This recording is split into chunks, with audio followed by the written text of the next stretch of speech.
Good afternoon. Today I'm joined by Department of Public Safety Commissioner Bob Jacobson, Colonel Schaefer of the Minnesota National Guard, and Colonel Bogojevic of the Minnesota State Patrol.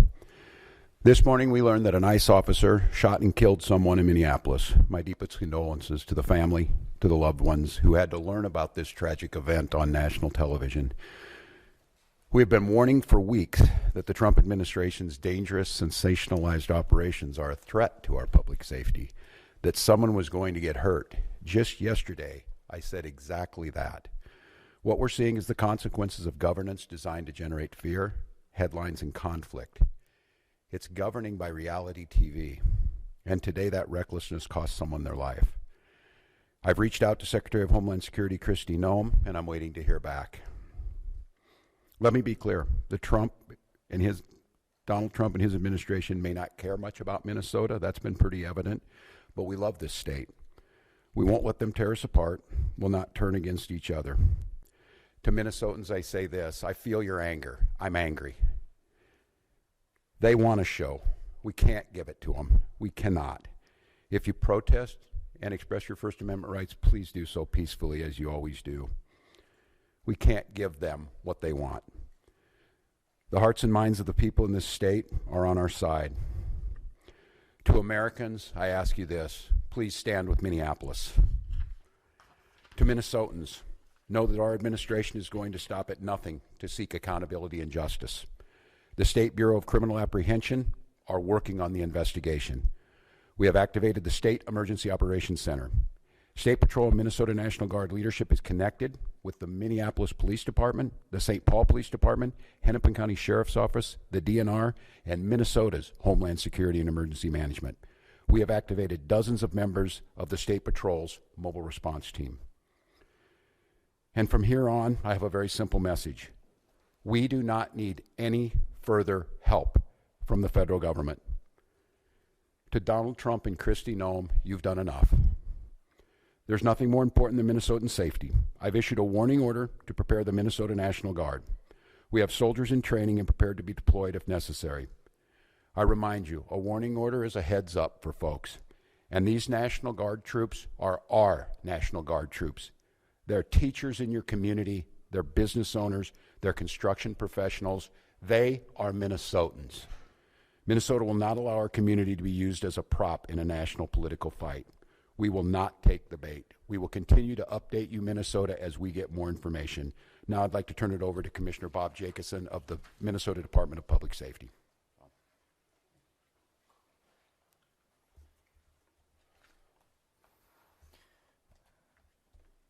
Thank you, Governor. As the Governor mentioned, my name is Bob Jacobson. It is my honor to serve as the Commissioner of the Minnesota Department of Public Safety. First of all, I want to acknowledge the reason that we are all here. The loss of life is not anything anyone would ever want. We fully expect that the community will want to peacefully demonstrate their anger or frustration. Minnesota residents and visitors have the right to peacefully demonstrate. We recognize that demonstrations are often driven by strong emotions, beliefs, and certainly a desire to be heard. Our role is to help ensure everyone can express themselves without anyone getting hurt. The Minnesota Department of Public Safety's role through the Minnesota State Patrol is to ensure safety, protect constitutional rights, keep roads accessible, and above all, to prevent harm.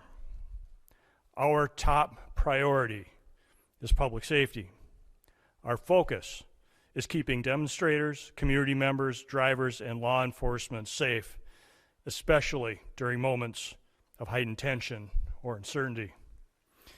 Demonstrations must remain safe and lawful, particularly around roadways. We will join with our partners to support safety while respecting the right to protest. With that in mind, I'd like to share a few safe and lawful ways to demonstrate. Minnesotans can safely and legally express their views in many ways, including getting together peacefully with others in public spaces, marching or walking, not on roadways, making your voice heard through chants, speeches, and displaying signs, being present in public areas where pedestrians are allowed, gathering in designated or permitted areas, and these actions will allow people to express themselves while protecting the safety of everyone involved. Unsafe or illegal actions could result in fines or arrests. Certain behaviors create serious hazards that threaten public safety, disrupt emergency services, or put people at risk. These actions could result in fines or arrest. Demonstrating on or entering a freeway on foot, walking on highways, throwing objects, starting or setting fires, damaging property or graffiti, using illegal fireworks, displaying or using illegal weapons, reckless or dangerous driving, especially near pedestrians, and certainly assaultive, aggressive, or riotous behavior toward anyone. We all want definitive answers to what happened today. Our Bureau of Criminal Apprehension is working in conjunction with the FBI to investigate this morning's shooting. As you know, we don't comment on active investigations, but also keep in mind that this is an investigation is also in its infancy. So any speculation about what had happened would be just that. And we will not engage in speculation. With that, I will turn it back over to the governor. Thank you. Thanks, Commissioner. We'd be glad to take any questions. Yeah, and I can let General Schaefer talk about this. It so happens it's a training weekend. We've got about 7,500 troops in training at our sites, training sites across the state. What it is, and in the National Guard, you give a warning order, which is a heads up of something could be coming. That just allows people to think about what they would need, what it would mean to mobilize, what it would mean to put them in. And I could let the General talk a little bit about this. Obviously, since the summer of 2020, we had a lot of work done on teams being ready to make sure that civil unrest. And what that means, and I think Commissioner Jacobson was very clear, and I want Minnesotans to hear this from me. The desire to get out and protest and to speak up to this administration of how wrong this is, that is a patriotic duty at this point in time, but it needs to be done safely. And I think the Commissioner simply just laid out some of those parameters. We can do that. This is the peaceful resistance that we need. Simon, do you want to say a few things about what that means to have them on the ready? Yes, sir. Thank you, Governor. So for the military, Minnesota National Guard is comprised of 13,000 soldiers and airmen. We live all across and work throughout Minnesota. A warning order is just an initial step to increase your preparations. The Minnesota Guard is always prepared to respond and support state agencies and the citizens of Minnesota. So what that means for us today is just some additional checks on equipment that is ready at all times, and maybe some additional phone calls to service members who might be activated, but no activations. We are embedded with our state agencies here at the Operations Center to just continue parallel planning in the event that we are needed to support. And I would make note, Mary, and to Minnesotans on this about the National Guard, they're there to protect you and protect your constitutional rights. These are our neighbors. They don't wear masks. They don't bust in from somewhere else. They're not here to cause hassles to you or what we saw today, the tragedy. Having them at the ready to make sure, because when we see these types of things happen, and we saw it after the murder of George Floyd, there's folks that want to cause chaos. There's the disruptors in it. And while the vast majority of those protests were peaceful expressions of their First Amendment rights, there were those that destroyed property and put people at risk. The National Guard is there to make sure that peaceful protests are able to be done, and that those that want to do the destruction are stopped from doing that. Governor Walz, yes. I mean, what is your threshold for activating the National Guard? You're talking about large-scale demonstrations, but the demonstrations at these ICE raids have been increasing in tension to the point where we saw a woman shot and killed today. Yeah, and I think apparently by a federal agent, not by Minnesotans who were there to express their First Amendment rights. I think we've seen this to have folks ready. The gatherings that were down there today, I think this shocked everyone. People showed up as they should. There's people putting flowers down on a memorial. There's people expressing their anger. It's just as these situations develop, we decide when we need to move these people out. And I think the local reporters know well on this.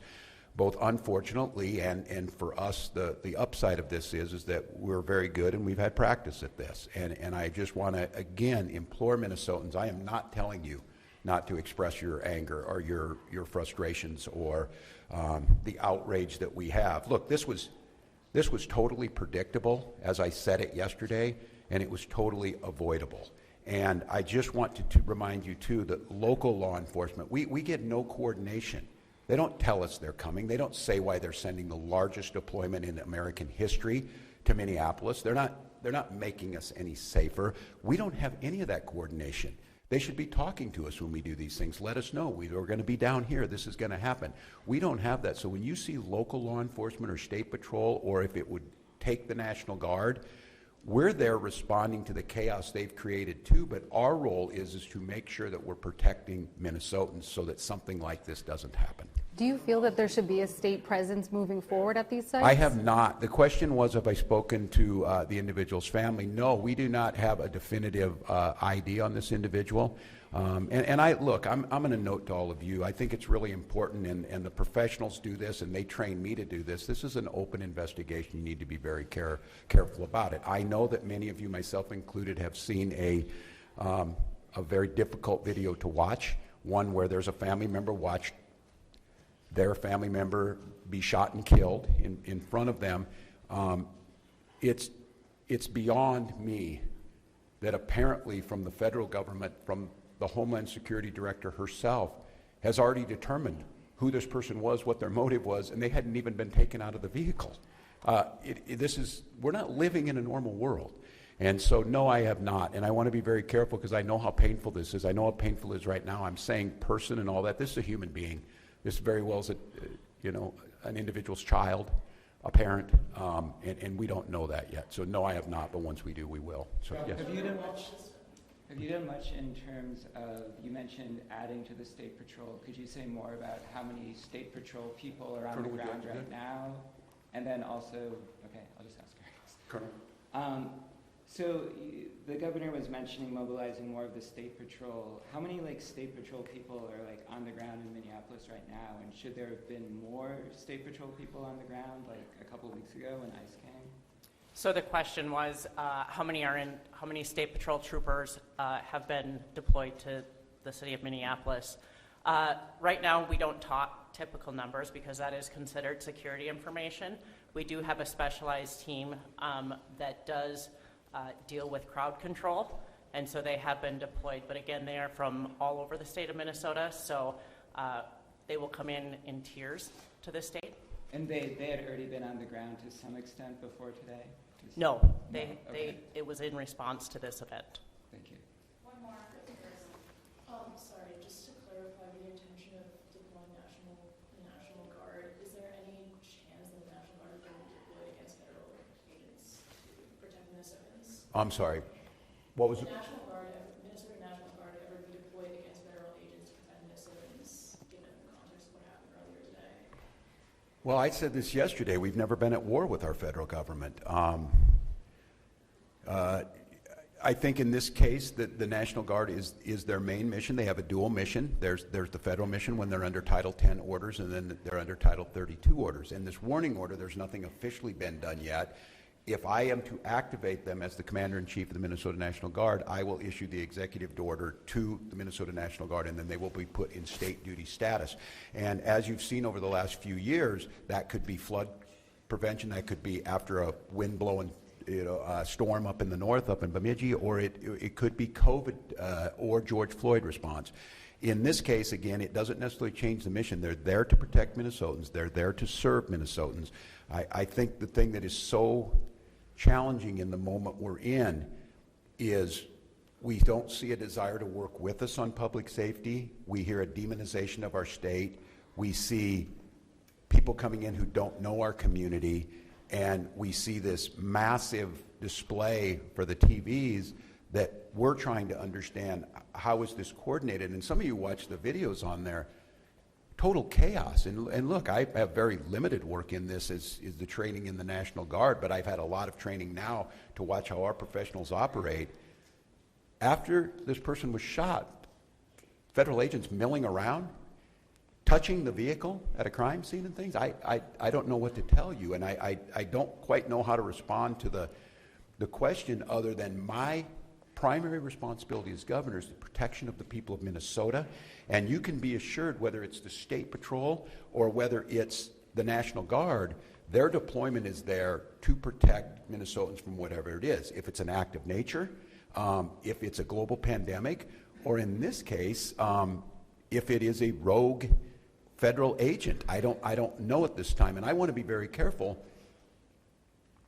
It's unprecedented that we have the federal government's already determined exactly what's happened here and the motives of an individual that we don't even know the name. They don't know the name, and that's very difficult. So, Go one more, Dana. Dana. I wonder if you can respond to the president's tweet. He says, quote, "We need to stand by and protect our law enforcement officers from this radical left movement of violence and heat." Wondering what you make of that, if you're worried for law enforcement. Look, and I understand the uniqueness of this moment in this week, following this week, seeing what's happening in the backdrop of a show hearing in D.C. My job is to govern, and my job is to see what the facts are. This happened a couple of hours ago, and we're already pitting American against American. All of you saw a video in your eyes. We have a chaotic situation caused by the largest deployment in American history of federal agents into a community with no communication to locals. We had a chaotic situation where an individual is in their car, shot and killed. And so, look, I want to be very cautious here because Donald Trump will make this about me. He will make this about politics. This is about public safety, and this is about normalcy. To Americans who are watching this, if you're in Portland or you're in LA or you're in Chicago or you're wherever they're coming next, stand with us. Stand with us against this. This was so preventable, so unnecessary, and I don't know. I hope. Maybe we're at the McCarthy moment. Do you have no decency? Do you have no decency? We have someone dead in their car for no reason whatsoever. And